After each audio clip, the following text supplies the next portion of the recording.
Hey everybody. So as the entire world knows by now, Steve Jobs passed away earlier this evening.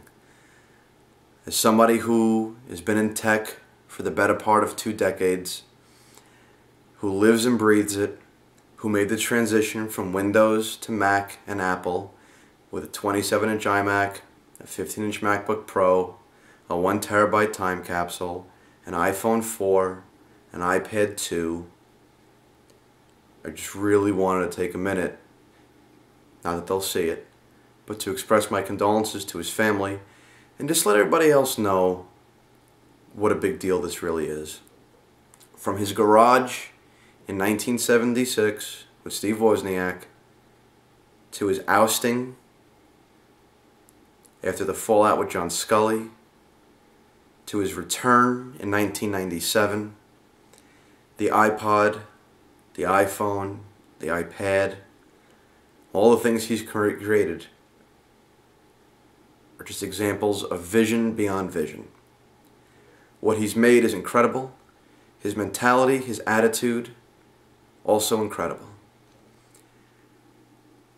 I've spoken within Apple.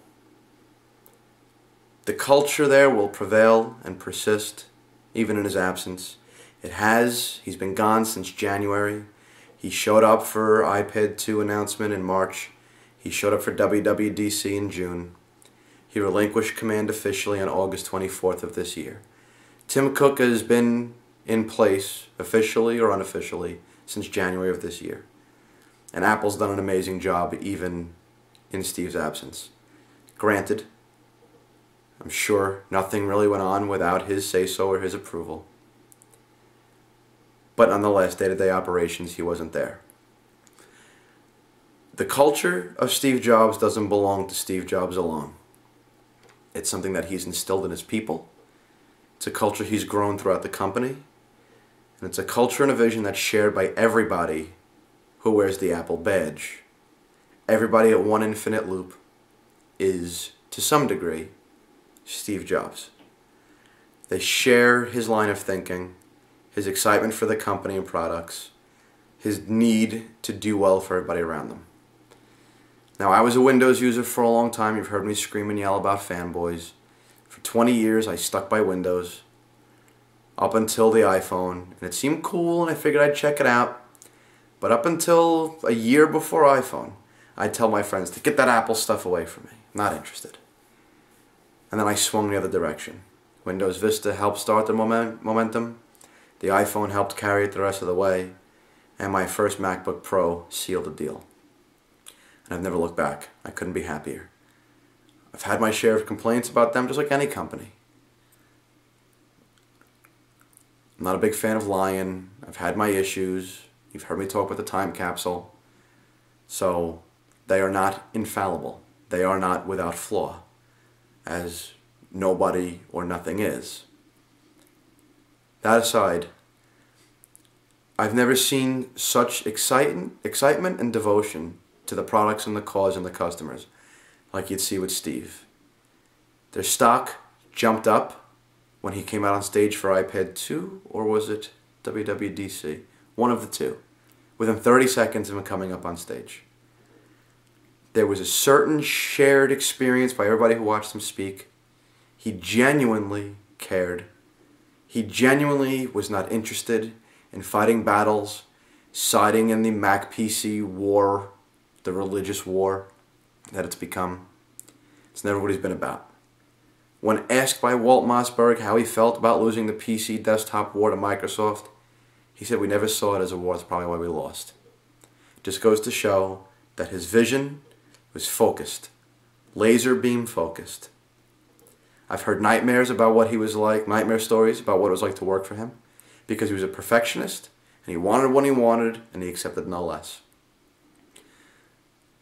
But that way of doing business shows through in the quality of products that he makes today, that Apple makes today, that Apple will continue to make. People say that without him, Apple's different, Apple's changed, Apple's dead. None of that is even remotely true. Will that culture persist forever? Probably not. But no companies will. Even with him there for another 20 years. Companies evolve, companies change, their focus shifts. I think the way he did business, will prevail for the natural life of that way of doing things. It'll evolve the way Apple was destined to evolve over its natural lifetime. I'm unbelievably sorry to see him go. I've never met the man, but I didn't have to. My interaction with him was on the greatest level it could be for somebody who doesn't know or work for him.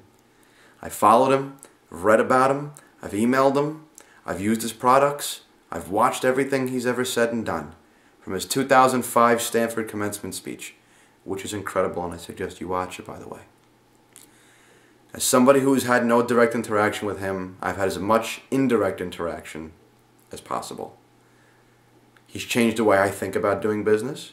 He's changed the way I think while using technological products. Whether you love Apple or hate Apple, you have to do one thing. You have to respect what he's accomplished. Sure, he didn't create the GUI. Xerox did. But they didn't bring it to market. He did. Sure, he didn't create CGI. George Lucas did. But Pixar didn't do much until Steve got it up to speed and sold it to Disney. Sure, he didn't create digital music. But it was always fragmented and slowly growing until he created the iPod. Respect what he's done. People talk about things that he stole from Android. There's a lot of things that Android stole back from iPhone and iOS. But that's healthy, that's good, it's competition. It spurs us to do more. Okay, we don't scream and yell at every car manufacturer because they stole the idea for the combustion engine from Henry Ford. It's what we do. We find a good idea, we stand on the shoulders of giants, we make it better, they make it better, and we leapfrog each other constantly. I take ideas from my business, from my articles, whether it's my Vig the Geek brand, my JVig Media brand, whatever it is. I take ideas from people, they take ideas from me. It's just competition. So sure, he didn't create everything from scratch, but nobody does. Even with an Apple, he didn't create every idea. Whatever's unique to Apple, birthed at Apple, was birthed by the company under his supervision and leadership and tutelage. But it came from his team. He's an amazing person. I wish his family well in this tough time. I wish Apple well in this tough time. Their employees, affected users like me, people who are between Apple employees and me, the tech journalists, those that knew him, the Walt Mossbergs of the world who've sat down with him, who've interviewed him. I wish everybody well throughout all of this. I hate to see it happen. We all knew it was going to happen sooner or later. He was, despite how he appeared, mortal. He's been sick for a very long time. We thought he was out of the woods, but apparently not. It's really all just a shame. Wish we could bring him back, but that's not the way life works. So we'll all move on. We'll all be fine. Apple will be fine.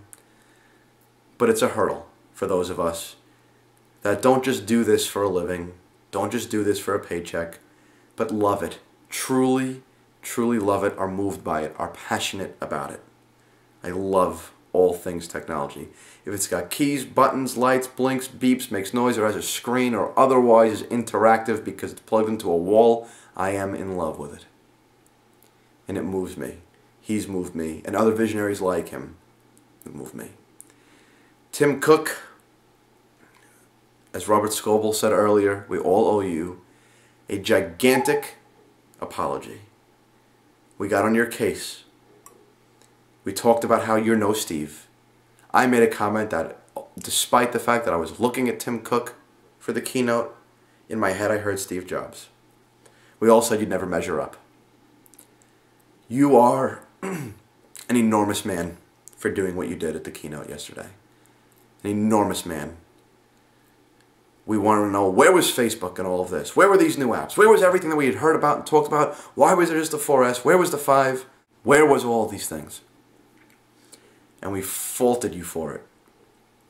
The truth of the matter is that since last weekend, you knew that Mr. Jobs was on death's door. And true to Apple professionalism, you showed up on stage and you delivered a product. Wasn't as exciting as we hoped. It didn't compact with what we had hoped. But in spite of your close friend, confidant, mentor, and the man that handed you the reins of his beloved company, preparing to die, you came up on stage anyway. That is a magnificent testament to the way you guys do business. And I'm proud to be a customer and an evangelist of your brand. It's enough somber, melancholy reflection for me for now. I'll be back in front of the camera, ranting and raving about something in no time, I'm sure. Now was not the time for that, though. Some things are just bigger and transcend the tech itself.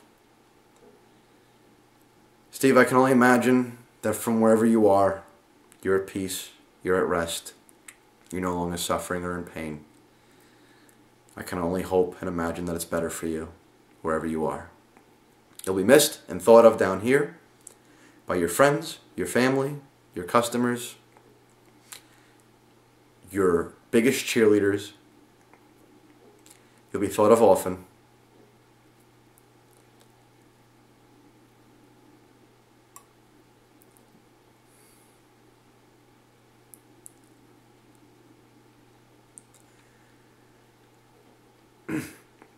We thank you for all that you've done.